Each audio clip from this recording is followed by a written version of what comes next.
Hey guys, सो आप सभी का वेलकम है हमारे इस चैनल दिव्या राहुल वर्ल्ड 98। सो आज मैं आकृति से क्वेश्चन करने वाली, देखते हैं वो जवाब दे पाती है या नहीं, और आप सभी से भी। सो ऐसी कौन सी वेजिटेबल है जिसमें टर की आवाज आती है?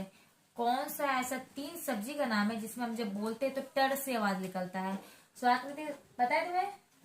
2 पता है, 3 नहीं। कौन कौन सा? पहला टमाटर, दूसरा मटर। क्या आपको पता है? आई थिंक जिन किसी को नहीं पता होगा। सो जिनको भी पता है कमेंट में बताया। आकृति तो हार चुके, उसको नहीं पता है। ऐसे मुझे पता है, मैं बताऊंगी कमेंट में, लेकिन पहले आप लोग सोचो और आप लोग इस कमेंट में बताओ कि कौन से 3 वेजिटेबल है जो हम लोग बोलते तो टर के आवाज आती है, यानी कि सब्जी का नाम बताएं फटाफट इस कमेंट में। Thank you for watching this video.